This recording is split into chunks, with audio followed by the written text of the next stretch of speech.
Hello, baby. I was crazy once. I'm thinking of a number.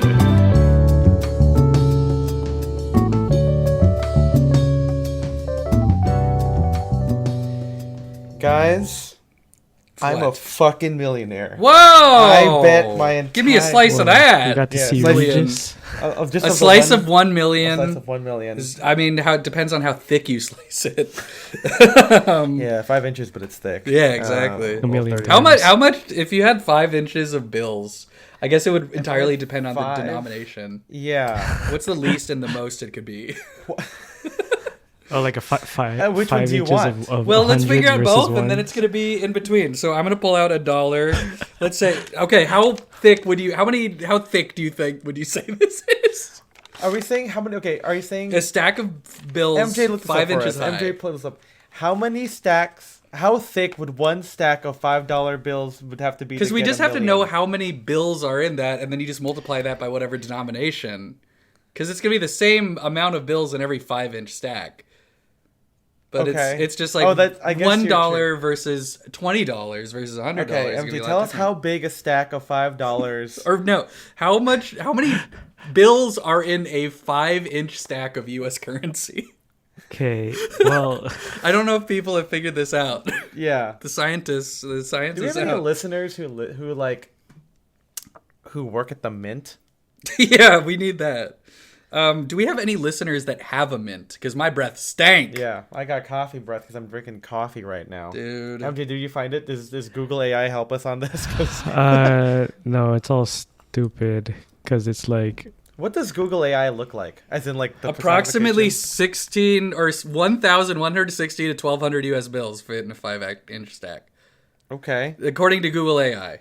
Okay, so of 100 bills, it would be 120. So you would need 10 5-inch stacks, kind Yes. of like a little, maybe like nine of them. There you go. So that's how you split your millions in 5-inch stacks. Okay. Yeah. Oh yeah, I was saying, do you want this cash or check? Where we literally, this is about It's cash. Yeah, it's cash. It all has It's to be cash cash only. because we're slicing it. Yeah. That would suck if you got a I- slice, but it was like the edge of the right, bill. these Yeah. are all like I messed up. I did get my money from Yeah, the what do you call it? The bookie. Oh yeah, I the bookkeeper. I got it from the Santa Anita book guy. I don't know if they're called bookies if you do it legally, but I don't know actually. The Maybe they cashier, are I called guess? bookies. Yeah. Anyway, they gave me my money in cash. How much did you bet on that? This is really funny. Yeah. I the first. We didn't say you went to the Santa Anita Racetrack. I did go to Santa Anita. Yeah, so that's where I got my millions from. Yeah. No, I put in $30 total. That is how much I spent. The Sure. first race, or there was like, okay, so I've never been to the races. Let me just tell you this: I've never been Yeah. to the races before. Have you guys been to the races? No, I want to go. It seems No. it's dying. I've heard it's dying, so I want to go. Like the horses, because The apparently horse, Santa well, Anita. the horses are dying. Yeah, there was. But that's why they That's keep kind of the- dying, and the I thing think in that people aren't industry. going anymore. Well, what sucks Yeah. is like online gambling has killed gambling everywhere else. Like Vegas is dying. Yeah, FanDuel has killed fucking FanDuel. Yeah. there's so many now. Yeah, I keep getting there's ads all over Los Angeles about should. these Yeah. things. That's And that's they where I'm turn- like the most hardline. Like this should be banned. Yeah, because they're Like, also they're turning evil. everything into gambling, where it's like Uh-huh. how many times are they gonna mention, I don't know, the Dodgers tonight? Oh you yeah, know? over under. Yeah, Yeah. yeah. What is this? Yeah. Well, because there movie? was something on What's like on there? Poly Market, a bet started like weeks ago. That's Uh-huh. like, will Donald Trump praise Allah on Easter Sunday? And he did. And he did. He did like, do this. I'm He sure did that praise was Allah. something that maybe someone started as a joke, or We maybe should've some gambled on intern in the that. White House was like. But like Trump's kind of like online a lot. Like you He think he is. like manifested this. I think he Yeah. might. I Like, think there might be some shady like- dealings Yeah. going on. He's gotta actually the cut one it that that. runs 'cause- his account on that right wing Twitter alternative.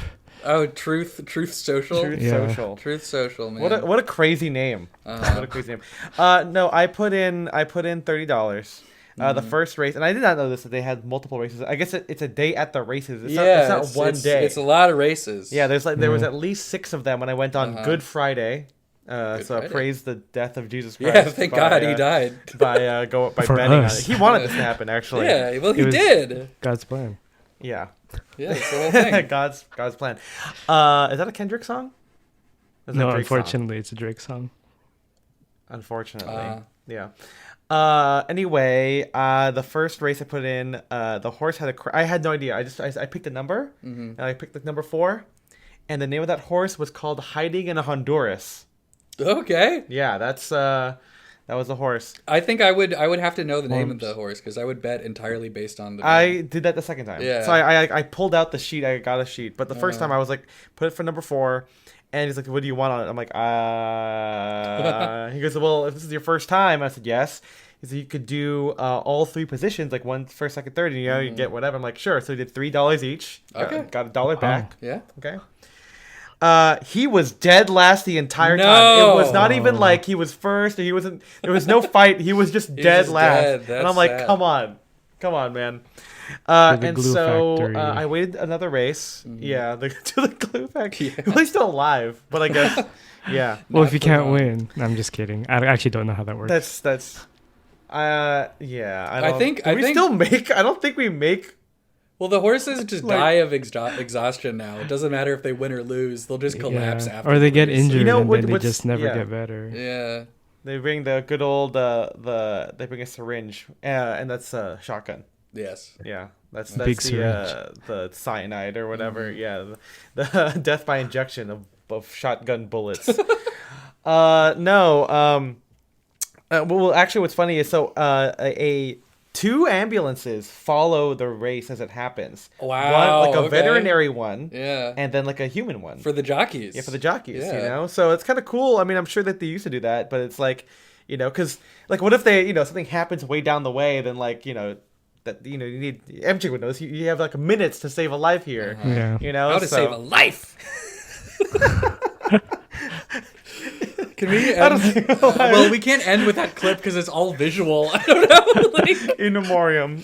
yeah. Look up how to save a life. Guess beat Shazam. Beat Shazam Yeah. with not Kanye West. What's his name? Jamie Foxx. Jamie Foxx, my man. Yeah. He was in the music video. That's right. Yeah. Yeah. So didn't know they did that. Yeah. I'm sure they must do the same thing in like NASCAR, right? I mean, maybe. mean, Le Mans doesn't even exist anymore, right? I don't know. Probably I don't not. know. I think they stopped it after after a disaster. Like, but, Racing's crazy. but anyway, it's like I was gonna say we know from F1 that they have the emergency vehicles. Yeah. That they kept triggering to No, come that's on. a pace car. Oh, that's the pace car. Okay. Yeah. I don't remember the scheme from F1. I don't. I don't. But I don't know how that I'm works. assuming they have like emergency response there because people catch on fire in these things. Yeah, you know, and they're still even where they're wearing stuff too. I guess it would be crazy if a jockey caught on fire. That would be scary if a jockey spontaneously combusted. Well, I mean that's what probably happens at the flame derby. Yeah, the flame The derby. fire derby. The fire. You know how like The fire in Mario rises. Kart, yeah, there's like the ice trophy, Yeah. ice cup, and then there's like probably a fire cup. I don't know. They should do that in real racing. We should have like Themes for each one? themes, Yeah, absolutely. Rainbow Road. Yeah. That's the theme. It's Okay. rainbow. It's all rainbows. Yeah. So the second, I skipped another race, and then the last race I did, I bet on. Unfortunately, that their horse numbers were 6 and 7. Did not realize that. Did not okay. know. I picked the names, and everyone laughed. Yay. But like I said, I did pick them based on the names. They were Missile Cruiser. That's That's good. That's good, right? That's a fast name. Yeah, and get this, number 2. Maybe he has a relationship with Mephisto because this guy was Fausto. Wow. Mephisto.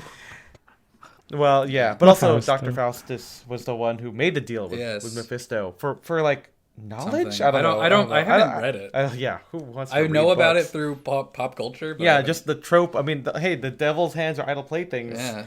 That's Futurama. a Faustian. Yeah, and isn't that's Futurama? That is Futurama because Yeah. he gets the devil's hands, like Literally, the devil, the robot, the devil. robot Yeah. devil's hands. Yeah. Yeah. Robot. Yeah, so for that one, I had Missile Cruiser, true to his name, was in Yeah. first for a That's majority of good. this race. How's it And going? Fausto was third. Okay, that's not bad. Oh, well, hold on. Yeah. Oh, okay. And I bet them to place. I realized that I might had places first, second, third. Turns out it's just first and second. Ooh, So I this didn't was know different than the other one I did, the spread or whatever. Mm-hmm. At the last second, I don't know what the name of it. I don't know. It's like Cabo or whatever. Yeah. But he just jumped up. He got first place. Nice. Fausto got second. Okay. You got and one. I got one. And Yeah. and Missile Cruiser got third. Mm-hmm. And I it was not embarrassing. No one saw it. But like I put in like both tickets. Like this is not a winner. I'm like fuck. That's Yeah. when I realized it was not. Yeah, it was not like the I right. thought. Right, yeah. But now you know. Next time. Now you're I not gonna do know. that. Now I know. And I got back $16. That's not bad for a So- $3 investment. Yeah. So I lost $15. That's okay. You know. But you got 16. Got 16 back. That's how the yeah, I gambling was. gets you. That is how it works. I felt very, I guess, true to Asians. You know, they Yeah. love going to the casino. They love betting on the horse races. You know, The slot machines, and baby. I'm We I'm should one of them. do a Casino night? menswear poker night or something. Oh yeah, we should. That would be fun. And 'Cause I the, wanted no one the bet return any of money. poker. Or it's like we just do like pennies, like pennies and dude. nickels. Well, and shit. we can't even do those anymore. Oh my God, you're right. We They've can't been- do pennies. Yeah. They've been RIP. retired, guys. Yeah. They've been We retired. could probably go to a bank and just be like, "Give me the last of your pennies." Yeah. In Yeah, exchange are for this pennies- money. Oh yeah, because is this Yeah, a stick pennies up? would Or be is he doing a stick? The new, yeah, exactly. They're gonna be the new. What's it called? New. There's gonna be the bottle caps of the real world. Yeah. The poggers Yeah. The poggers. of the real world. play Yeah, bottle I saw. Yeah, that was the derby. I had gone there. It was Gator's birthday. Yeah, Yeah, that that seemed was like a lot of fun. fun. I wish I Happy could have gotten off birthday, work Michael. to go there. Yeah, I had no idea who's Michael. Huh? That's Michael. what Gator's real name is. Yeah. Well, Michael I guess Afton. in my phone that's his last name. It's Michael Gator. Gator. Oh, Michael. I guess Gator. it's not just Gator. I guess. Gator. George Mario. Michael. Oh, the Mario Brothers. George Yeah. Michael. George Michael. Hey, same abbreviation. 5 miles to Legoland. Yeah, so it was his birthday, and yeah, I got a text message from our good friend Gator, and he was like, "Who wants to go to the races?" And I'm like, "Fuck yeah!" And I did not know I got Good Friday off. Oh, that's nice. I didn't know that. I didn't get that. Yeah, I was surprised as well, but I guess last year I also had it off. But yeah, so we went there, and I had never been to the Santa Anita racetrack for a race. Yeah. I had been there for, as MJ, and I guess you too, can recall, it was 626 Night Market. Yeah, Which we've been there happens in several the little- times. It's a great place. Yeah, the back of on the parking lot. Yeah. Yes. And I've also been there, I think, for a debut, which is a Filipino, as I said in the previous episode, when a Filipino girl turns 18. It's kind of like our version of a quinceañera. But yeah, so I had never been like to actually watch a race. I actually sat in like the grandstands, and apparently it's free. You can, but it's like standing or like benches or Yeah. whatever. Because I guess you pay for alcohol and for the betting. But Michael or Gator had got a little box, not like a suite, just like a little box. Yeah. We know, with like folding chairs, and so it's just a enclosed area with a little small little TV where you could, kind of see the placements of everything. But yeah, I had never been, so I wanted to dress up for it, obviously. Yeah, you got it. It's for the derby. Yes, and so in true Obviously. derby fashion, I wore a white suit, Panama hat, take a shot, a white bucks, and like a striped shirt and a striped tie. And everyone thought that my striped tie was a Palm Beach tie because it is it has that dusty, faded texture, dry and rough texture.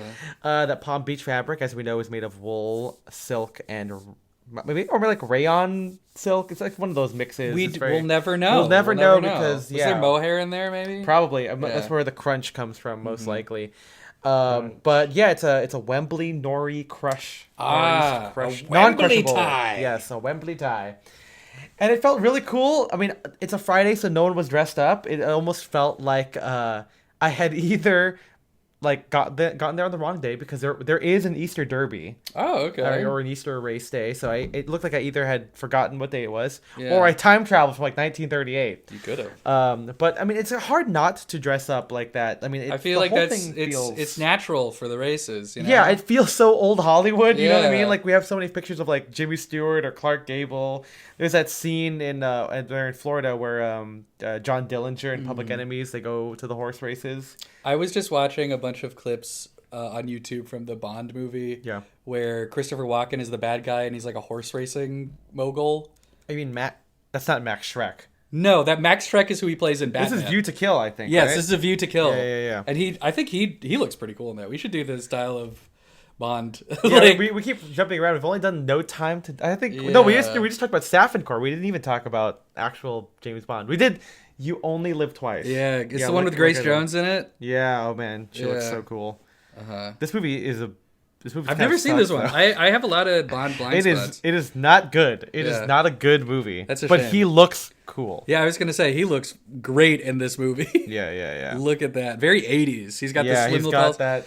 Yeah. You'll see, and if we ever do an episode on this, but Yeah. until now, there's literally no way to see what we're talking about. You can't Google. You can't it. even look up Oh man. Christopher Walken, A View to Kill. Yeah, on you can't Google look that Images.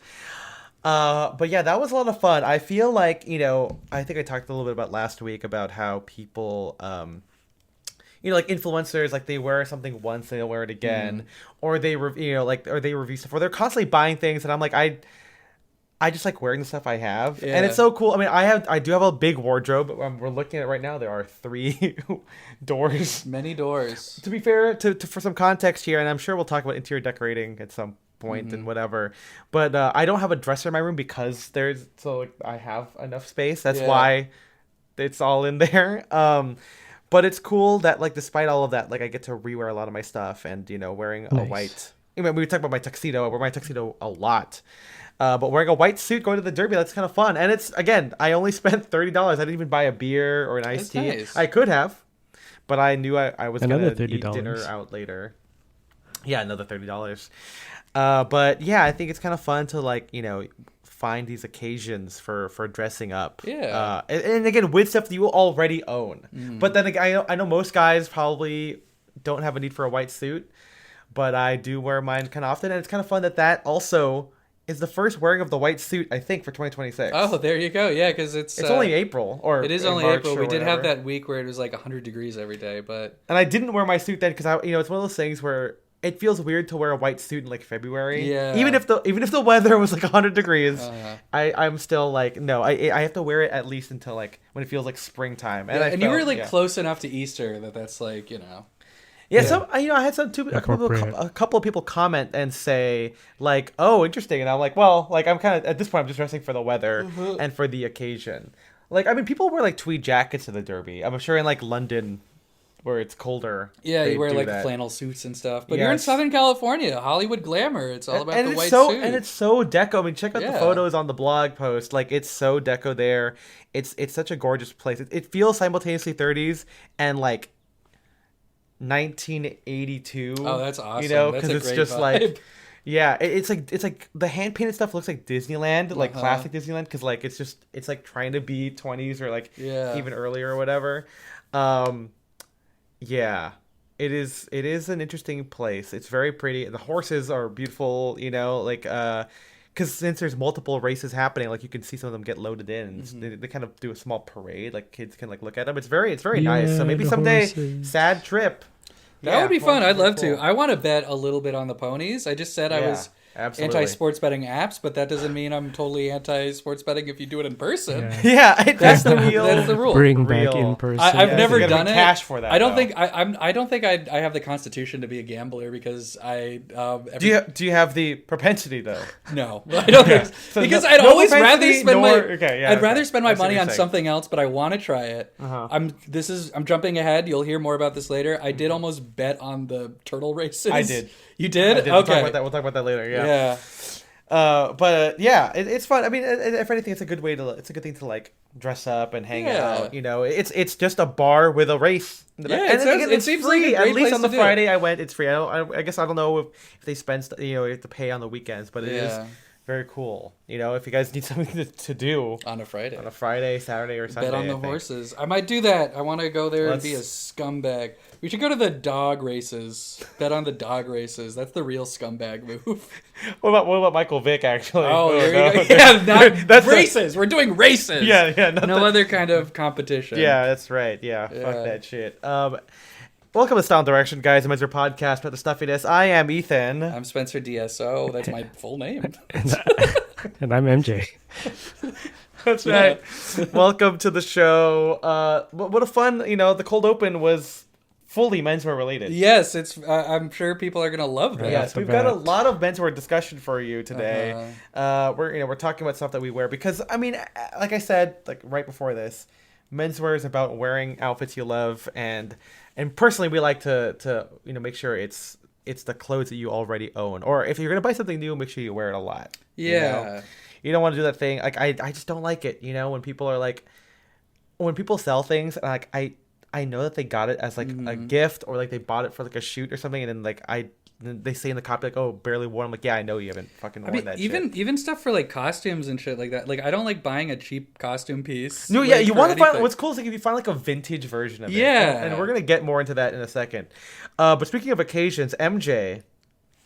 Wedding time. It's the season, I feel like. I mean, last episode I talked about a wedding themed birthday I went to. Yeah, right? So MJ, tell us about what you wore to this one. Yeah, I mean, not a birthday. So not a birthday. Turns out not a wedding either. Pre-wedding dinner. Wait, so how did you not know? Like, what happened? Like, you walked up there expecting to going to a church and it was a Olive Garden? No, what happened? No, because like I got it mixed up because I saw because the actual wedding is in a month or so. I see. So this was just like small dinner, able to like give like the first gifts. It's it's more like Armenian tradition to like bring the gifts there first and stuff like that. So. It was cool. Coincided with Easter, so had a very spring get together, I guess. A lot of people wearing like floral stuff and that sort of like color palettes, which is cool. It was nice. Reminded me that. Did you know like what? Yeah. Yeah, that I guess I don't have like it's fine I guess that I don't have like a lighter suit, I guess, but other than the white suit, but yeah. How did you decide like what to put together for? I mean, I guess you said like it's like spring themed, but like there's a lot of opportunity, like there's a lot of spring combinations you could do, but how did you do it?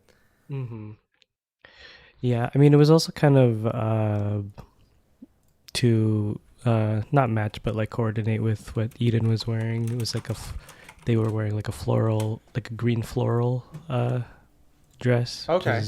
So I went with the brown cotton Atelier Fugue suit and yellow tie. So it was like, I didn't wear green, but you know how that brown kind of has that like green undertone. Yes, I understand. So all solids is what you're saying. A solid brown suit, solid white shirt, and then solid yellow tie. Yeah. Yeah, Mr. Solid over here. Mr. Solid. I'm dropping solids. Yeah. Yeah. After eating, that's what I did. That's a yellow tie. Yellow ties are really cool. I like the idea of a yellow. Do you have one? I'm sure I do. I definitely have like orange ties. Actually, I don't know if I have a full. No, wait, I have like a gold tie, but I don't wear it anymore because it's like solid gold, fragile. It is like a really beautiful silk tie from the late 20s or early 30s, and it's like golden silk, and it's got these like it's like a Japanese like tapestry. Oh, scene, I remember this tie. This is a good tie. But it's every time I wear it, it gets more and more worn out. So I'm afraid to wear because it's so beautiful. I don't want to wear it. Yeah, I feel like a yellow knit tie. I mean, I don't have a yellow knit tie. Yellow knit is really but good. I have the cream knit tie. I got it from Jay User. Because I feel like sometimes if you do the gold tie, like I like that one, but also the gold tie can be a little Trumpy. Like that's one of the 2 or 3 colors of ties that he tends to wear. That's true, yeah. Yeah. You need it as a knit to kind of like casualize it and give it some texture. Also, kind of like, to me, subvert like because most people wear like a yellow tie. It's like a satiny, like Trump, you know. So I feel like the knit helps. I just love like a yellow knit tie with a brown suit, as MJ did it, but with a like gingham shirt. I mean, yellow and brown, classic combo for a good reason. But that's every morning and every night. Yeah, that's sometimes the in view the I afternoon. see. It looks back up at me from the toilet bowl. But I mean, I don't know. I feel like poop and pee aside, it is like a really a side salad. It's like that's a good way to not look so like I'm not Trumpy, you know. Like he's not. Yeah, a brown you're not suit wearing with kind like of a guy. black suit or whatever. I mean, I do when we watched like what's that show called Tokyo Vice, you know, with the Yakuza thing, like, you know, the very like 90s Yakuza where like it's a black suit with like a black striped shirt and like a yellow tie. Yeah, I feel that's very badass.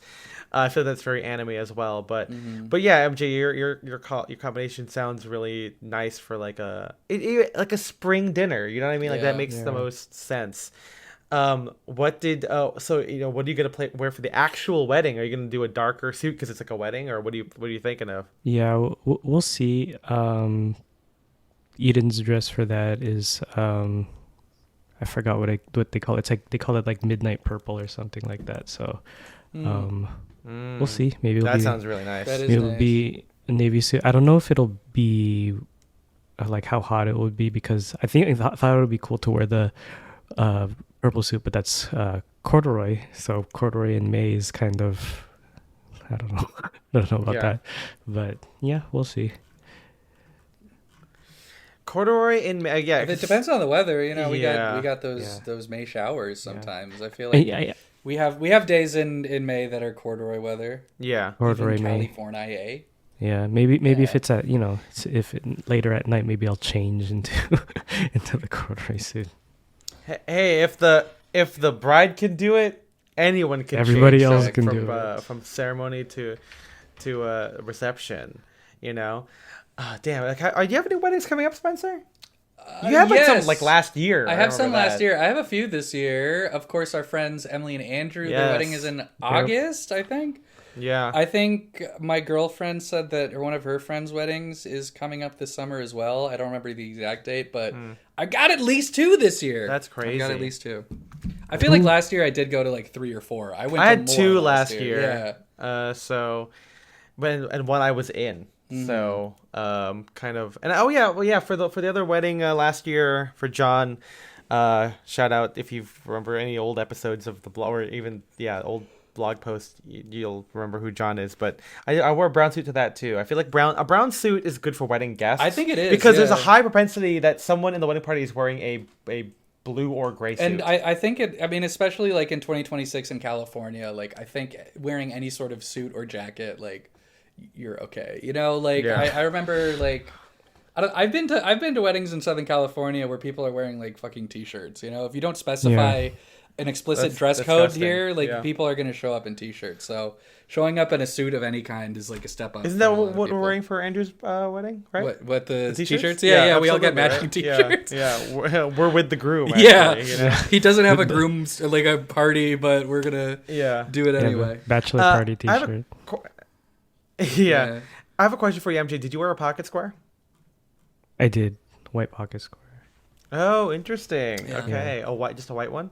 Yeah, just the reason white cotton. Yeah, white cotton. Yeah, this is interesting. So this is gonna be our bigger discussion of this episode. But do you guys remember the Esquire Big Black Book? Do you guys ever grow up with this at all? I was not, and I didn't get Esquire because I was like just looking at like the vintage sources online when I was looking at fashion stuff. Okay, what about you, MJ? Did your parents ever or your dad ever like read Esquire? No, I don't think so. Yeah, so like my mom got me the Esquire Big Black Book 2009, and I this is not Cards Against Humanity. Thank you very much. Yeah. But you know, I bring this up because one of the biggest, like, I wouldn't even call it advice. Like it's more of a suggestion. Yeah, I mean, this does seem like old school fucking Esquire, but like brought to me, which is cool. Like, which is interesting. You said that they're still doing it. I haven't read any modern ones, but I feel like at least for the from like the 2009 to like 2015, like they made these in this way. Because you could look at the through line between like the illustrations they have of shoes in 1933. We'll talk about the specific examples they give because some of it's not good. But it is very interesting. So for those of you who don't know, the Esquire Big Black Book was a biannual, twice a year, not every 2 years, publication that they did, which was mainly style focused. It's kind of, like I said, kind of like this like reimagined or an updated version of like Apparel Arts, which is what the original was. Apparel Arts was the original publication that was industry facing, so it sent to tailors and haberdasheries. Esquire was a magazine that started in like the mid 30s, and that was like for the consumer market. For the consumer, right? Yes.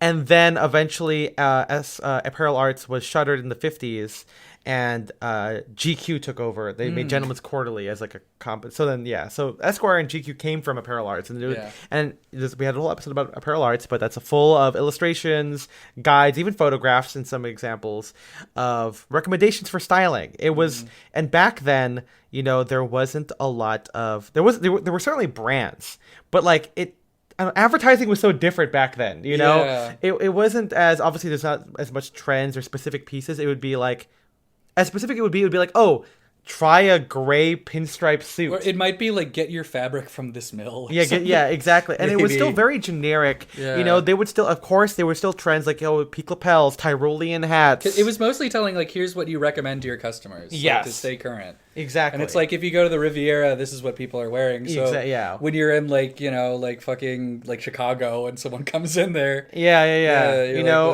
want to, there's some crazy stuff in there too with like ponchos and like sheer shirts or whatever. So of course that's Spencer obviously grew up finding those illustrations, and that's a big part of the style direction approach to style or whatever. But this was probably my first, looking back now, my first ever like foray into like, I guess, menswear advice or styling or whatever. And 2009, this is pre like anything for me. And I, and the only reason I thought of it is because, MJ brought up we talked about the pocket square thing, but when we did the pocket square episode, when I talked about like the move of not doing a pocket square, like, foregoing it and like what that means, I remember like that. I was like, whoa, I remember reading somewhere about this and then having similar approaches in my head. And at that time, this is what, like last year, maybe even 2 years ago when we did that episode, I tried finding the particular issue. I knew it was Esquire Big Black Book, but they've been doing it since 2008, I think, and I couldn't find whichever one. And Esquire does have the archives online, but you have to subscribe. And I'm like, I don't care. I don't care if it's $1 a month. I don't want to I don't need this, right? But recently we were talking about it again, and there was another photo shoot. I think Michael, the watchmaker in our Discord, had this like peacock or parakeet green short coat, and I'm like, this also feels familiar to me, this color. And I went on a deep dive, and I found this forum that they had scans of this thing, and so I found them, and I was looking at it like, guys, we got to talk about this, and that particular piece of advice, the absence of a pocket square, is in the 2009 fall-winter issue, and it is a part of a section that they recommended called it's called "Be Quiet," and it was like a way to like recommendations on how to dress powerful in an understated way, like the new way of business dressing. Like the real way to be bold is to be quiet or whatever, and. Again, like I'm looking at it, and again, this is Esquire. They still have advertisement, like they're still listing out the brands of what they're wearing. But in looking and reading the type of like the prose or the style of writing, it feels so old school in how they do it.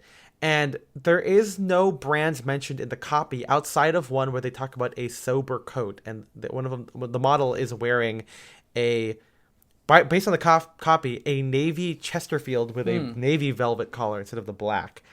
And outside of that, everything else is just talking about like wearing a barrel cuff. Like, the idea of wearing a barrel instead of a French cuff. Like what does that mean, you know? And or like wearing a madder tie. And I'm like, this is cool because I don't know when was like the collapse of the the collapse of menswear journalism. Well, just in general, because I know like like Dye Workwear has talked about this, like the kind of era in between like the J. Crew men's store or whatever in New York opening, and then like when it finally shuttered, he was like, this was kind it's like this is kind of like the period of peak menswear. At least it was. Maybe we're in like coming into a new period of menswear, but like I remember that was kind of this like 2010s 2000s like internet menswear. That was kind of the golden age of that. Yeah, well, I mean, it's kind of interesting, right? Like, we tend to look back at 2009 or the whole era as like being the height of like blogs and like the start of influencer stuff. But like this to me, like I guess the tail end of when Esquire was still like Esquire, you know.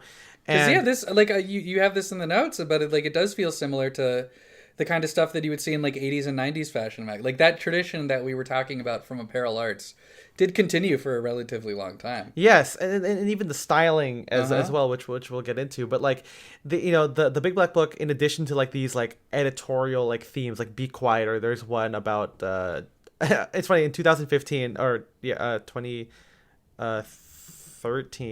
2011. Wow, so 22 years later, there's the dressing with color. So almost the opposite. The color one that's funny because this is like the most, to me, like some of the colors that they're using is like the most dated of anything in here. Because I don't know, there's something of, not all these outfits look bad. I will say, like the idea of it is like if just executionally you could change it up. It's like there's a lot of stuff. It's like the bright yellow jacket with like a purple scarf or something like that. So this is like fucking so like 2011 right here. Yeah, I don't know. There's something I feel like I've seen a ton of fashion illustrations from when Mad Men was like coming out. Yeah. And everyone's like, oh shit, I want to dress like Don Draper, but it's like, but he only wears gray suits. That's boring. How could I do it? So it's like, I'm gonna dress like Don Draper, but I'm gonna have an electric green tie. Like, that kind of shit. Look how short these jackets are. Yeah, oh my God. It is pretty dated, Yeah. So in the second one, the one I referenced with Michael wearing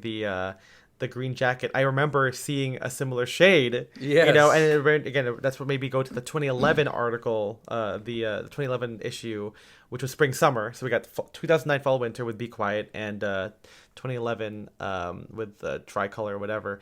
And this article, or this part of it, goes into different colors they recommend, and like it's almost all like jackets. Yeah. Like there's a pink jacket, and I like this particular look. The one we're looking at is like a pink DB with like mother of pearl buttons, regular buttons, like not like blazer buttons, with like a pink shirt, a like burgundy or like dark red with blue like micro stripe tie, with like gray trousers, like stone pleated or creased trousers. I would like to see that button or that jacket buttoned up, but the lapels look really nice. The lapels actually across the board look not bad. Yeah, it's for like 2011, it's just they're just wearing the wrong size, because all the jackets have like kind of narrow shoulders and they're really short.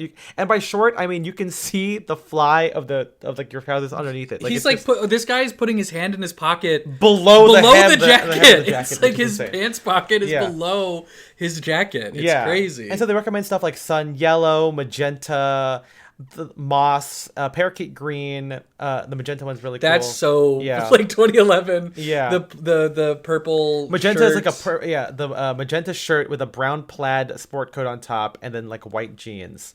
There's coral. Like I mean, I think they're all like kind of posing Italian, kind of like they're like over exaggerating with their hands and being like, "Fuck you, man." But like it's interesting. Like these colors like are not. Like they're not bad. I think that the combinations, like the last one, I don't like. This is the one with the. But it's funny because this is the most like classic. Like that's pink, but it's also, you could say it's Nantucket red. Yeah, so it's the guy. But it's like the look doesn't look very good. Oh, that's bad. Yeah, I didn't see that. A shawl collared sport coat with a tie that's undone, blue shirt, and then pink or Nantucket red chinos. The best one I think is like there's a parakeet green one where he's wearing, it just feels like a Sid Mashburn, very preppy, maybe like polo kind of a thing, where it's a green jacket, blue and navy blue striped tie with jeans cuffed with sockless derbies. Doing the Sprezza tie. Yeah, doing Sprezza tie with a back blade is pretty long. But like this is very Drake's. I mean, obviously the jacket's Like this one got thin lapels. Yes. But like the idea here, this could be like a Drake's Game jacket, or like again like a Smash Burn thing. The moss one is good, except I like this. You know, this it's just a green jacket again here. That was a big look back then, where you have the cuffs undone outside of the jacket. Yeah. Like I feel like I saw something. I saw a bunch of promo images from like the 2006 Kids Choice Awards or something. Yeah. And Mike Myers, who was the host, was doing that big time. Yeah. Yeah. I definitely can see that. But like, see, like, I'm gonna read some copy. So here's some recommending moss. It says here, like, this shade of green, for example, has a depth and life of verdant moss, and what we'd like to say is the product of some wizened old hands gathering up actual moss and grinding it into a dye. It's more likely that it came to us via a clever chemical engineer with excellent taste. It's nearly as versatile as khaki or beige, so consider it a neutral with a bit more personality. I feel that no one writes like this anymore. No, like people do not like this like artful way of like discussing. I mean, not just like clothing in terms of style, but like what the garments like exude themselves like specifically. You know, like. It's in my article, in my own writing, which you guys can read as well. Like I compare it to like writing about orchestration, where it's like you can talk about like the piece, you know, like the slow section, but like but you can talk about but this point the violin takes the theme, or the flutes do this, and like again we don't do it. Maybe like Die Workwear does this. He hasn't done like an article on his blog in a while. The Anthology kind of does this a little bit. Adret, kind of before they went private, kind of had this kind of artful way of talking to Jay Peterman, but that's kind of an older one, you know, for example. But like I don't know, like I don't remember. I guess I don't really read Drake's posts as much anymore. But like it's just so surprising, even with this hipster ass fit with Naples yellow. This is one Spencer was talking about, where it's a yellow double-breasted blazer with a ribbed like Henley, with a like indigo linen scarf, like wrapped around his neck, with intentionally distressed chinos, skinny chinos with kind of cool like brown derbies. These are kind of saddle nice. shoes, kind of They look like a combination of saddle shoes and desert boots. Yes. So yeah, named after the coastal city in Italy where old masters would use it to depict rich, vibrant sunshine in their paintings. This shade of yellow was originally made from yellow antimoniate, I don't know, or jaune whatever, and was characterized by both its fast rate of drying and its extreme level of toxicity. That's cool. Like it's just fun, and like you compare this to nowadays, or like a mod, like okay, this is copy, okay, but like even just like titles of articles and it just says like Levi's jeans are insanely cheap right now. Like it's time to pick up a vintage inspired fleece. Well, because it's like I feel I think I'm maybe being unfair to the general world of mainstream menswear writing today, because I don't spend enough time reading it, but like what I've seen just online outside of the our community, the people that we like and the people that we respect and listen to, like I see either shit that's just like this is how you get laid, or like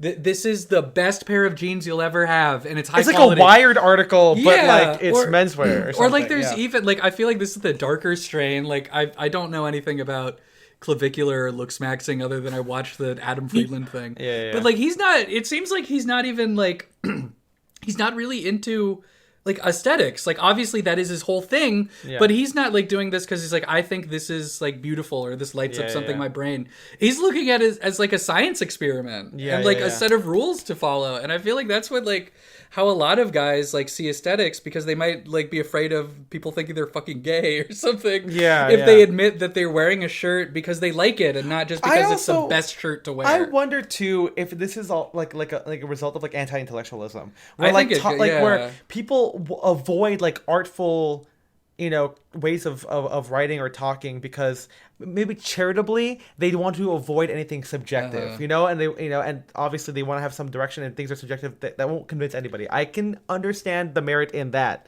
but I can also see like where like they don't want to think that way. They want to just be told exactly. They want to be pragmatic with it. Because I was thinking it's like the only people who are like the only profession of people who are like upwardly mobile are tech guys who are probably not trained to think of clothing or anything for that matter in those kinds of terms, Yeah. These photos are great. We're jumping around. We're going back here to like, because I want to read some of the copy from the Be Quiet part here, but here's a recommendation for a white shirt. And again, I'm going to talk about how this is not like crazy advice here, but he says here, the white shirt is so blank a canvas, it's almost threatening. I love that's such a great line. Against a dark suit and the subtle play of a pattern tie, and any pattern works on white, its controlled power reflects the no-nonsense sensibilities of the man who wears it. It's a whisper where others might choose to shout, and it might just draw people closer to hear what you have to say. That's pretty good. That's so good. Yeah. That's amazing copy right there. Talking about like a white shirt, you know, and again, like the section on the Be Quiet part from 2009 is nothing crazy, right?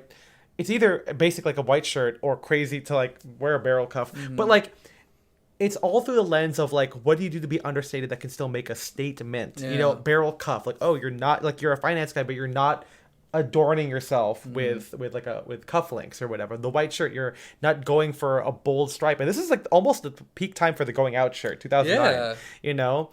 And like when you look at the photos too, like everything, you know, this is way more classic than the previous one. The 2011 one. I don't know if they're going for this on purpose, but this kind of reminds me of like the portrait photography, like, or the specific portrait photographer that, like, you know, like Die Workwear got his image of all the political. I can't remember. That's Avedon. Yes, because he did that like for everyone, not just the Nixon administration.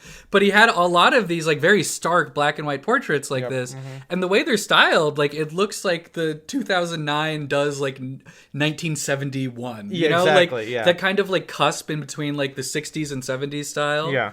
And it's not bad. Like, no, I mean, some of the stuff like the gray plaid one. This is all really good proportions. He's wearing a point collar shirt with a four-in-hand too. This could be from 2026, and like I wouldn't be able to tell the this one right here, we're looking at one here with a pinstripe suit. Shoulders are great. With shoulder. It's kind of like got like a very Roman or very like a or like a Milan style, you know, the kind of structured shoulder with like a pin dot tie, white shirt and pinstripe suit. Like that's all good. Some of the tie patterns and some of the shirt, like the multi-stripe is kind of dated, but like it's still more trad. It has a lot more in common with apparel arts. I don't know, MJ, what do you think? Like you're looking at this for the first time as well here. Yeah. Like what's standing out to you? You know, I mean, just as a whole, the whole like, it's like what did they call it right at the top? The style manual for successful men. I thought that's kind of funny because it's like you know, we kind of like make fun of those like sort of things, but it's but back then it was good, right? Like it wasn't it was the market wasn't as saturated as it is now. No, but like, you know what I mean? It's like you know, it's like a good like look into that period of like early 2000 menswear, you know. It's also really funny to see the products they're recommending, because it's like some of the shit is the same. Like those watches, the cars are the same watches and cars that are trendy now. Well, then they're also doing the Canon point and shoot, which I bet is really trendy too. You know? How much it's a power shot. This is a fucking Canon power shot. Just so funny. Point and shoot. The barrel cuff, you know, middle finger adjusting glasses is. I also thought it was funny. One of them that was like recommendations for wedding gifts, and it's like buy a year of Netflix. That's kind of that's very 2011. That would have been so trendy. The height of it. Yeah. I mean, it's just like it feels like, you know, and maybe this is why I like apparel arts. I'm always kind of trying to trace my taste, you know, and seeing. And you know, there's some stuff here that does feel like it. I mean, even like this double-breasted like example they have here in maintenance, where they talk about the pieces of the double-breasted, like the bellies and how many buttons and blah blah blah, and like the cloth. But like here, they're talking about gray flannel, Glen check, chalk stripe, and self pattern. I mean, one thing, it's like obviously for all these they do mention the brands, but it's not like they're hand-holding you and saying, if you want to get a, you know, pinstripe double-breasted suit, get this one, this one, this one. They're just saying like, here is a jacket. It's from Burberry. You can, you know, like here are other patterns that jackets like this come in, and exactly. It just feels less hand-holdy than a lot of stuff now. And to be fair, like I think this is like the rise of like advertorials versus regular editorials, where like sometimes they have these sponsors and they just make up a story of how to combine them all together. And then there's some where like, and I think you can kind of tell like some of these ones here, like this blazer with these Grenson shoes, and all like, it's funny, like this advertorial for the Grenson shoes is straight up white bucks, and they're not even bad white bucks. No, they're good. There's no contrast sole. They're not a sneaker sole. There's nothing. These look like the bucks I own from their vintage Peel and Co. Yeah, and I'm like, damn, that's good, you know. And like, obviously, still, again, like Grenson probably paid a lot for that placement, but like the copy about white bucks and the way they're photographed, like it just feels like much better than like again like looking today where it's like here's the top 5 spring jackets and they're all from fucking wherever. Well, because the copy of that one isn't saying if you want white bucks you have to get these Grenson ones. It's kind of just saying it's like white bucks are cool. Here's an example of some. Yeah, or Grenson keeps it alive or something like that. Yeah. It is wild to look at. Yeah, MJ, what do you say? I like the watch in the 2011 spring summer the watch lineups because it's like, I guess except for for one page they're all it's lineups not like a countdown of like one top 8 or whatever. It's like similar watches across different brands that kind of like have similar vibes. Yeah, it's a sampling. It also feels like they have a little bit of like authority. I mean, maybe that's again like I think we've kind of gone too far away from like they don't want to have this like holier than thou taste, which I know that old apparel arts and old menswear blogs could be accused of. But there's something here about how they're doing it that just feels like better. Yeah. I don't like how the pants. Okay, some of these. Let's quickly talk about some of the bad stuff in here. I think that this one, the ideas are okay, but the execution. There's an outfit in the 5 Ways of the Summer jacket where a guy's wearing like a gray polo, which unfortunately has the contrast placket. Yeah. With a brown peak lapel linen jacket, with a like some kind of like needlepoint belt. With Nantucket Reds and brown chukka boots. I feel like the idea is fine. Yeah, better version of this, but the way it's executed, it's too like 2010, whatever this is. Yes, there's also one that's really bad. I don't like. Yeah. There's like a chambray work shirt with like a navy blazer with white jeans that are stacked, cuffed and stacked. It's the pants that kill this for me, and like the popped collar, man. Everyone was doing that back then. Yeah. But what's really funny, I think, to be charitable here also, like the taste is all over the place because the ones we were just talking about were in the spring summer one, but there's a part in the anti-suit which is about separates, and these aren't that bad. No, these are pretty good. Navy jacket, that's a great tie, with honestly. A paisley tie. With a striped shirt and gray trousers, like it's so good. He is wearing double monks, which is whatever, but like it was the times, but it's not bad. Here's another one here where he's wearing a gray check jacket, blue striped shirt, polka dot tie, navy trousers, and gray pants. Yeah, I think if you bump up the width of those lapels and a little bit, raise the rise of the trousers, and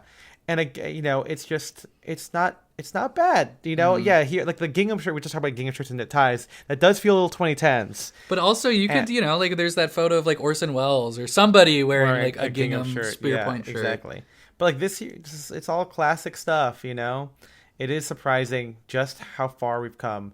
There is a bad one about nautical attire, which is sucks, the Fisher. This one is like less egregious than the one below it. I don't like this one.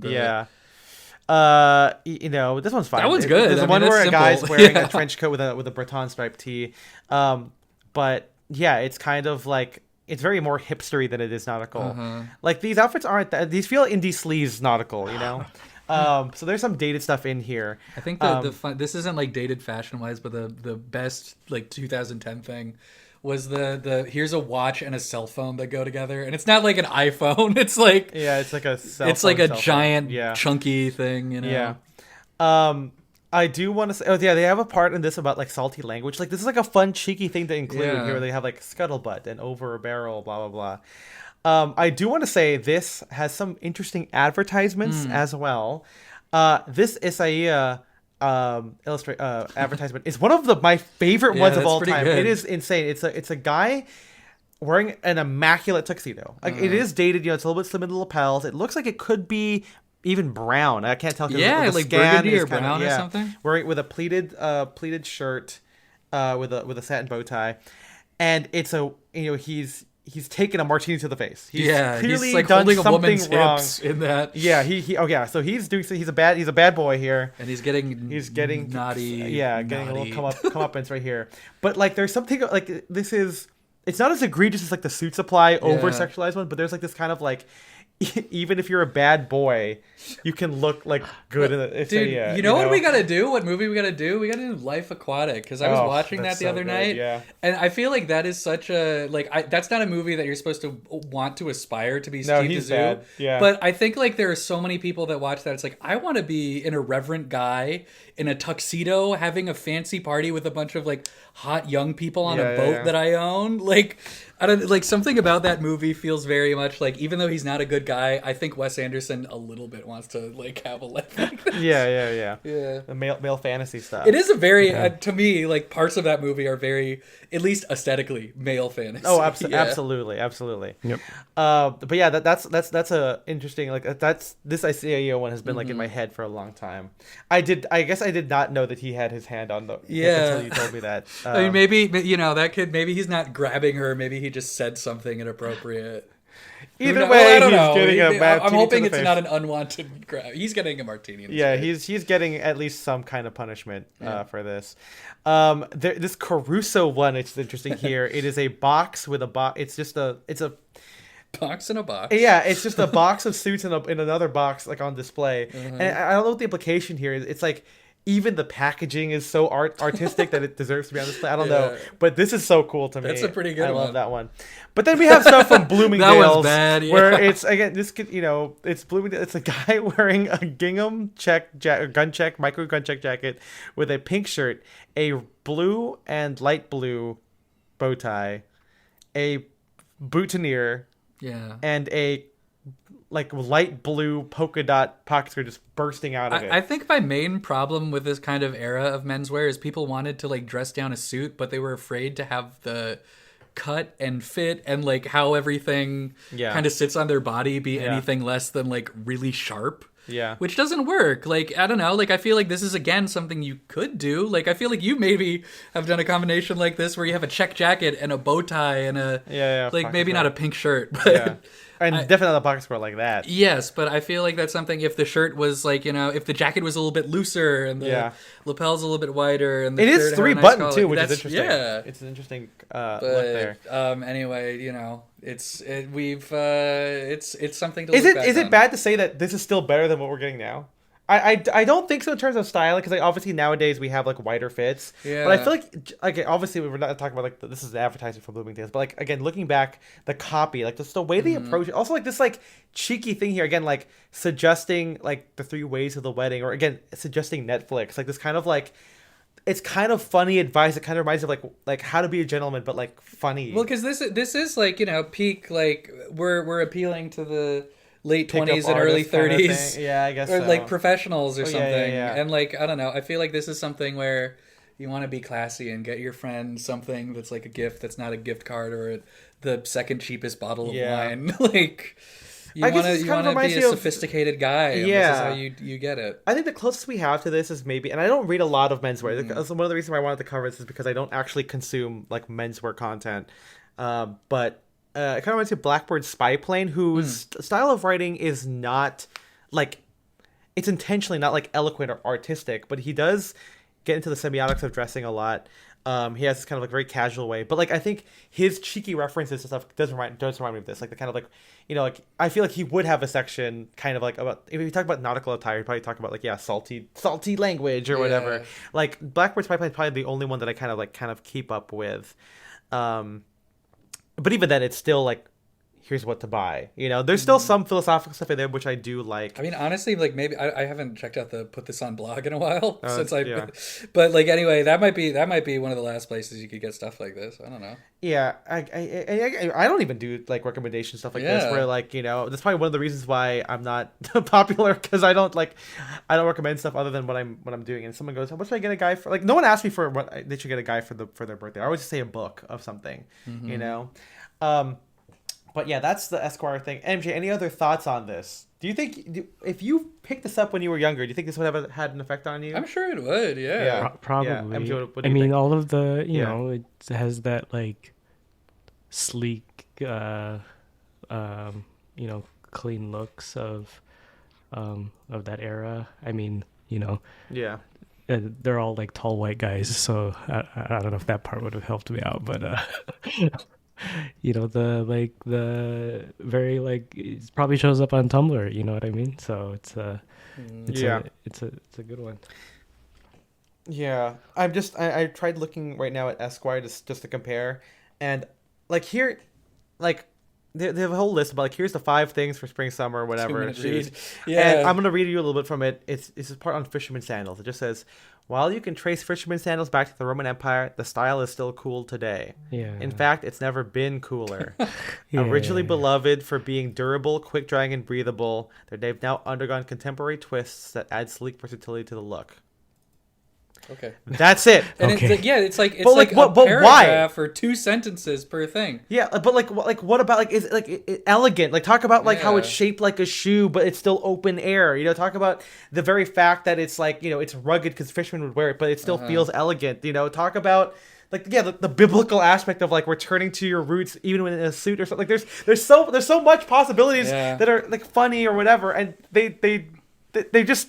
They don't say anything. I think there maybe is something to we did the whole episode about pretentiousness again. I want to read that book again. It's so good. Because I feel like there was a turn where people all of a sudden were like, this is the movie version of that, but it's when they do the letterbox top 4 and someone has something that's not Toy Story and 3 Marvel movies, and they're like, pretentious alert, they're just trying to impress people. I feel like you would do that, you would post this and then someone's like, they're just shoes, that's so pretentious. Yeah. Even this part right here, the part of the backless loafers. The only interesting part is they call it the equivalent of a mullet. It's business in front, private back. That's why not go into that more? What does that mean? How does that translate to? Or how would you wear this? Because they're not really telling you. Yeah, how they don't to even wear say these. any suggestions. It's just yeah. And maybe we picked the wrong article, but the rest of this is not that great either. 6 blue face watches. What do I pack for a 3-day work trip? I don't fucking know where. Yeah, polo shirts, I guess. Well, yeah, what are they gonna say here? How to trim and shave. Polo shirts, jean pants. The polo was great because it's not as golf as a classic polo, and now you can find them everywhere. Thanks, God. I fucking hate. This is why I get burnt out from menswear because menswear is just straight up not interesting. Yeah. I'm not saying that I'm any better. I don't think anyone needs to know about fucking how a cloak makes you feel like a Star Wars character. But at least it talks about the emotion behind dressing. Because I think that's the fun part of clothes. Yes, it's the emotional aspect. God, it's the aesthetic aspect. But again, I don't know. A lot of people don't. It's also maybe hard to explain that to someone who hasn't been living in this for a while. Yeah, I'm reading John Williams' biography, and maybe when I finish it, I'll have some fun thing to talk about at the end of it. But they do go into how his scores were received. When I guess when people included reviews about the scores in movie writing, which I don't think we do that today at all. I sometimes just when the Mario movie came out, and the only thing I've seen people really praising is the score from which is good, because for those of you who don't know, they actually did use the score instead of pop music. Yeah, this time, which right? what happened in the first one, which is insane. Apparently Brian Tyler wrote all those scenes with needle drops. He actually wrote score for those, and they removed them. That sucks, man. Was the score ever released? Yeah, so what's funny is I listened to it and I'm like, oh, this is such good music. Oh wait, because I have seen I've never seen the Mario movie, but I've seen a clip from it where they were here's what it would have been like with the original score. Exactly, yeah, but instead it's Mr. Blue Sky. Exactly, yeah. But yeah, they talk about back then the effectiveness of Williams' score and blah blah blah, and I'm like, yeah, we just don't do that as much anymore. Yeah. Here, the emotional aspect of dressing, what emotions and attitudes pieces can convey, what each design thing is, because that's what really separates the different fisherman sandals from each other. It's not just about one having a Vibram sole over a leather sole. That is one part of it. But what do those things mean? Anyway, you can read more about my review of the Esquire thing there. But let's finish off by talking about fantasy attire. Talking about emotional stuff to this. First off, I played Nerf. Yeah. And I got to wear so this has been happening a lot more recently, more often now. And at first last year I only did it once. And it's been cool to have this year so far twice, and maybe even a third time for me to play Nerf and to kind of develop the style of who I am. And at this point everyone's like, yeah, you're the guy who wears a cape, and I'm like, fuck yeah, I am. And and everyone is super nice there. It's it's like playing a sport, and most people, again, like we said before, wear sport attire when they do this. But this time I wore my bib shirt, And that with the cape made me feel like I don't know, like a 30s like pulp thing. That's like a Buck Rogers like a Buck Rogers thing. And also I will say, so for those of you who maybe want to get in on this, if you're local to LA, hit me up if you want to go. This will be a lot of fun. But obviously, like the Nerf guns or blasters, I think is the correct term, because guns, we don't want to get banned on TikTok. No, not at all. Unalive machines. But like the old blasters, they're bad. So like you have to buy a new one. So I bought a new gun, and like on the pistol only round, like I took off my cape. I'm wearing the bib shirt. I've got like, my brown, they're not riding pants. I just brown chinos tucked into riding boots. I'm wearing my gauntlet gloves because I was trying to break them in for Ren Faire, which we'll talk about at the end of this episode. But I'm like, I'm like in Star Wars right now, man. And this time, because I had the bib front shirt, I did not wear my normal chest rig. I just got like a belt. And so like the magazines are on. So I felt like, it felt like Star Wars, dude. And it's so awesome.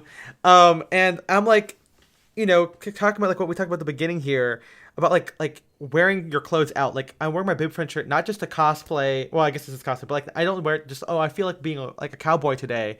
I'm wearing it to fucking play Nerf. And it's so funny that this shirt now, because I've sweated it so much and washed it, it is kind of going back to the blue thing it was, because like the black dye is just kind of like fading and all of like the stress marks, like the neck and everything like that.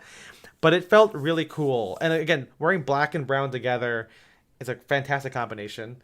And that kind of led into, like, I kind of wore a similar fit for the actual Ren Faire, which Spencer, you came to. I did. I came That's right. But MJ, you also went to the Ren. We went to it for a couple times ago. What did you wear that one time before? Like, what was your, like, because you went to the big one last year, right? Yeah. Was that Pirate? Did we do Pirate? We did Pirates one time? Of those years. Yeah. Yeah. Sure. I can't remember what because the last one I remember. That was 2 years ago. I think you went 2 years ago. Yeah. Yeah. The last one I remember was actually the Wisconsin Ren Faire, which was put on by the same not company, same organizer as this one. It's kind of cool. Yeah, I found they own a lot. I was looking up the history of the one down here. By that I mean I read the Wikipedia, and I didn't know it's been around since 1963. The one in California. Yeah. And it's also a specific reenactment of one market fair from the 1580s. So there it is. It's a specific thing. Yeah, I met some vendors that said they're actually from here, but they traveled to, or I guess they travel all over, where they have it in the U.S. You know what's funny is I was talking to Quinn and Justin, and we were speculating about that. We were like, I wonder if any of these vendors just go to the different ones, and like, they travel. If you travel, like how much of your year is spent at Ren Fairs? Because I don't know when they all take place. If it's all around the same time. Or when you went to the Wisconsin one, when was that one? That was October, I think. Yeah. So you went this past October? Not year before, but year before, yeah. But yeah. I mean, MJ, I'm curious if you were to go this time, like, because you weren't able to come with us this time. Like, what would you wear? With your new knowledge. You know what I'm saying? Like, because all of us, or at least my fits have exponentially gotten better, and I'll get into that in a second. But MJ, what would you do? How would you do it? I mean, I would have to put my chainmail hood to good use here. So we're building around that, because I was looking at it's like the whole thing where it's like if you're not like royalty, but you're not like a peasant either, like you have like armor, but like you don't have like everything, you don't have like the full suit. So I think that'd be cool to have like the bits and pieces that were probably like handed down to you by your family, I mean, it's kind of like how in the Clone Wars show, right? Like Obi-Wan has like clone gauntlets, but like the rest is like the robes or whatever. That stuff, that's cool. That stuff is cool. Where it's just I like that. Yeah. The key pieces. I'm not gonna go out and buy like a chainmail like shirt or like like skirt or anything like that, but I think it'd be cool to build around it a little bit. Yeah. I mean, that's what I was thinking too, to like at least have like some kind of like gauntlet or like shoulder pauldron that's like cool. Like metal or gold or something, kind of, like I've acquired it somehow. But yeah, so this one that we went to was the first day. Yeah, and it wasn't that bad. It wasn't that crowded. I was a little worried when we got there because the line getting in was pretty nuts. Yeah, but once we got inside, it was very manageable. Like, it was crowded, but I never felt like there's, sometimes if I go to like Disneyland or something, I feel like literally trapped by how many people are there. And this time I didn't feel that. It was very easy to walk around. Yeah, and so this opening weekend was pirate weekend, and so most of our group was dressed like a pirate. I mean, that's kind of like the default, like, I adventure, but like a pirate. It's just kind of the same. I feel like it's an easier thing to do for, to kind of do the popular culture idea of what a pirate looks like. Yes, it is. Yeah, I feel like most people kind of do that because you don't have to have any armor, you know. And pirate hats. Pirate hats are fun. James did a pirate. He actually wore this similar look when we went to go to the pirate dinner adventure back in October. Oh, that's fun, yeah. And it was like a rust linen duster or trench coat, which is, I think it's like a women's coat, but like it just works so well for this. It looks perfect. Yeah, with his like poet shirt, he has like a sash with linen jodhpurs, and then like the brown boots, and he looked, he dressed like that. His girlfriend Claire dressed in that way. A lot of other guys like David also kind of did that too. Josh, a lot of people did like bandanas. The girls also wore like the bandanas or scarves in their head and their hair, and stuff like that. But a handful of us did not do that because I wanted to wear something because I'm probably not going to go again because it goes through 2 months. It's expensive and it's a long day and blah blah blah. But some of us, I still wanted to do my adventure fit, and just kind of with Nerf, it's like once I get like the crazy ones out of the way, like maybe next time I could do variations because the look I did was something I've always wanted to do. But before I get into that, we got Sirhan, who dressed like a jester. Love that. I loved his jester. And that came because we found this jester hat at the flea market, and he's like, I guess I'm gonna be a jester. And I'm gonna do this, and he was a jester. He made the top with it. He wore it with some black jeans that he tucked into his engineer boots. He did that. We had Joseph wearing a great kilt, which is the kilt that goes around as a skirt that also comes into the top as like a sash, which was really cool. That is really cool. We also had Jose, who actually got all the stuff relatively quickly. He wasn't sure he was going to be here, but he did a brown tunic with a black satin sash with black HBT pants from Buck Mason. Tunic thing was cool. I like that. Yeah, he had that with riding boots, and then he had the little cape there. And then, Spencer, what did you wear? I mean, I dressed like this because it was 90 degrees. Yeah. I do not have much fantasy clothes, and I just kind of wanted to be very comfortable, and I was. I had a Brooks Brothers shirt that got ripped in a sword fight. Which is okay. I'm just gonna sew that up. What jeans. shirt was it? It's like a striped Brooks shirt. Oh, I see. Yeah. My Levi's, my Coors Banquet hat, and my camo jacket. Yeah. I had fun being there. Next year, if I were to put together something, I really like what Mac and Kara's friend DJ. Oh yeah. Because he likes like a lot of Western stuff, and so he kind of repurposed a bunch of Western stuff into a fantasy look, which I thought was great. Yeah. And so I'll probably end up doing something like that next year. Again, as we were saying at the beginning, sometimes with things like this, I kind of struggle because I'm really reluctant to buy anything that I'm not going to be wearing regularly. And so this, I think, was a good way of doing that. Here's what DJ wore. He wore a scarf as a hat, a band collar shirt, which is very work weary, with black Western or jeans, and then black boots. And then he had a vest, suede vest. A suede vest, like a 70s one.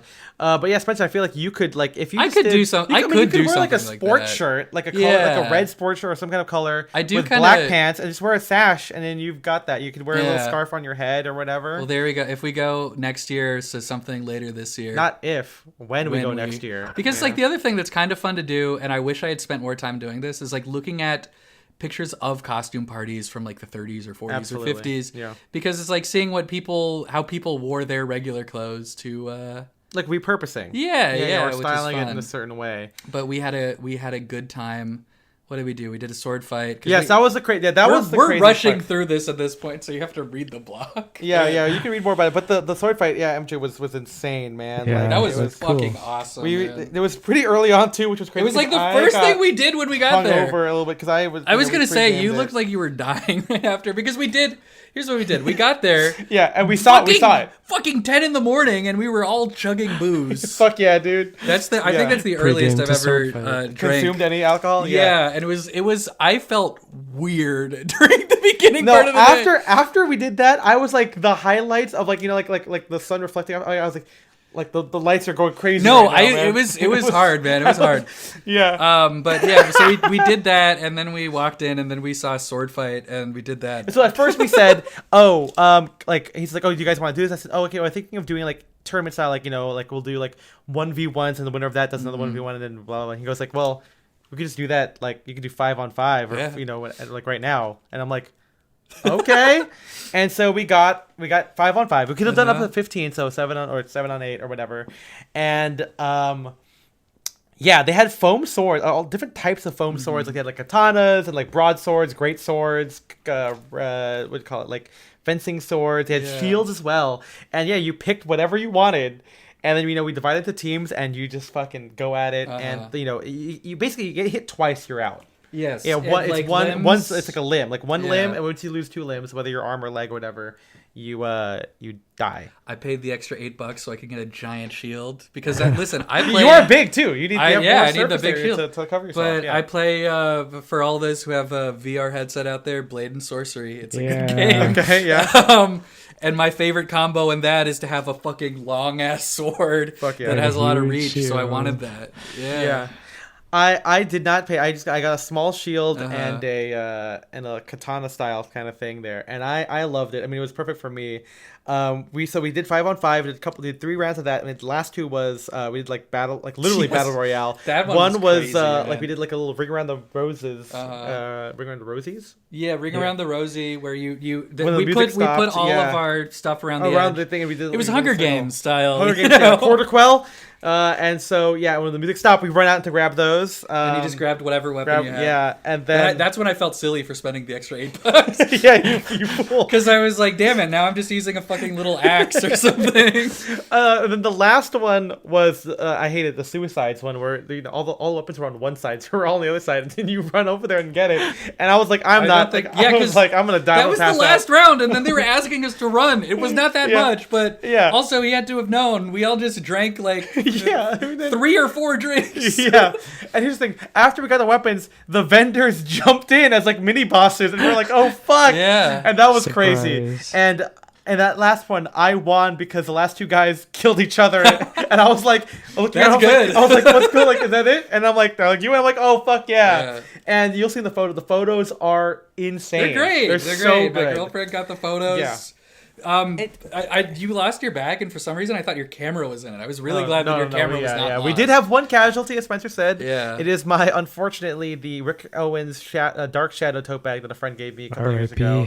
I mean, I should call them, but like when I left, I asked twice. I asked at that moment, and I asked later on. No one has it, so I'm assuming someone took it by accident, and then they probably were like, "Well, I'm not gonna go back." So, and there's like no phone number in there. Yeah. So that's unfortunate. Also, a recent water bottle that I bought to put new stickers on, and now all those stickers are gone now. That's a shame. R.I.P. But I will say, like, one thing, like, being immersed in this world or whatever, it's so cool when you have a fit that's good. Not trying to shame Spencer here. Of course. I still had fun. Yeah. But I felt fucking awesome because my fit is the best I've ever looked at the Ren Faire. Now, you guys, I've included previous pictures or links to the old blog post where I talked about it. The first time we ever did it, I did like Saffin core with a kimono. Second time, I did Saffin core again, but I tucked in my pants into my cowboy boots. The time last year, I did like a tunic vest that I also wore with riding pants, and I had like a little poncho scarf or poncho cape thing that I just cut like out of thrifted black fabric. But this time was like, this is what I've always wanted to look like. And so I told everyone's like, oh, Ethan, I can't wait to see your pirate fit. I'm like, I'm not dressing like a pirate. I'm dressing like the fit I had in my head the entire time. And someone commented, said, you look like Luke Skywalker from Return of the Jedi. And I said, absolutely, that is exactly the point. It also is kind of Count Dooku, because Count Dooku also wears black and brown. But I wore, as you guys have seen, I wore my my Fair and Fell assassin cape, which is in brown linen, which is kind of like a poncho style with a cape in the back and a hood. And I swear, like, just like my tuxedo, I have worn this more than I expected to. Yeah. You know, I wear it to Nerf. There's been a couple of Ren Faire themed days at bars. I'm probably gonna wear it to like Disney, or not Disney Day, May 4th as well. It works for a Jedi thing. So this has been really good. Obviously, I wore my black riding pants with my black riding boots. Yeah. But something I've thought of ever since I acquired it was wearing it with my black frog closure shirt from Bryceland's, like the short coat thing. And because like the frog closure, it's not Asian style, it's European style, so it's got the little ornate kind of parts where the fly is, and it always looked like a tunic to me. And it has like a standing collar as well. And I was like, this would look sick with all of this all together. And you know, it looks very Jedi. I've worn it this a similar way, not with riding pants, but I've worn like, you know, button all the way to the top. It's like a very artsy, minimal look. I wore this with flared pants as like and a sash belt with a scarf to cosplay like Nosferatu a little bit for a friend's birthday where it was vampire themed. And again, I could have done this particular look to any other Ren Faire event that we've done, but because it was so cool, you know, because it's black and brown, I was like, I gotta save it for the actual day, you know. And I did like, you know, I have my belt that has like the little loose excess on it that had the holster or the scabbard thing for my wooden sword, which I got at the Ren Faire when I was like in 2007, the first time I ever went. And if people have seen my old YouTube, which I'm not going to link, there's a video of me fighting my friend Vincent using this very sword, because Liao was like, why is there like chips on it? Something, because I fucking used this shit in a video. And also I think, as I said before, I wore gauntlet gloves, and I feel like the gauntlet gloves took it over the edge. I feel that just makes really it look much more elegant. I mean, it's definitely impressive. It's very warm. I took them on and off throughout the entire day. They are definitely very soft now because of all the sweating. But this is like the coolest I feel like I've ever looked. I mean, the bib shirt with this for Nerf is cool too, but like this and being immersed in here, and the photos of us fighting, I'm like, it looks so cool holding the whole thing all together, you know, having drinks with this on, going to the, you know, to the joust, and it was just a great day. Very tired, you know, but it goes without saying, like, when you wear a fit to the place where you want it to be, like whether it's the derby or something like that, like it makes the experience feel that much better. That's like the whole joy of like clothing. You know, it is kind of like LARPing, you know, like you are embodying a character even though you're yourself, you know. But it's like going to the Phil in a tuxedo, going to an art museum either wearing like a suit or wearing like something very artistic and flowy, you know, or going to the, you know, watching a band, going to a show with like a 70s t-shirt, or going to the flea market wearing millsap. Like, there's just something so much fun about like dressing for the occasion, I guess. And I don't know, I feel like menswear guys would love to go to the Ren Faire. Like, it's just fun, you know. I mean, I've always really impressed by the people that are actually like the historical reenactors that I think like work Rob? There.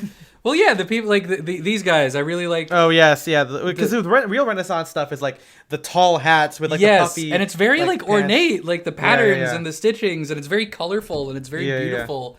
And that's something I would really like to get a really nice suit, like 16th century like suit that way. Yeah, absolutely. But that's another thing where I'll probably end up doing something more closer to this because this is less expensive than buying an outfit that I'm going to wear once a year. Exactly. I mean, again, like all the stuff I wore is stuff I wear regularly outside of this. Maybe not the cape, but again, the cape I've been wearing at least once a month to something like this or to Nerf or whatever.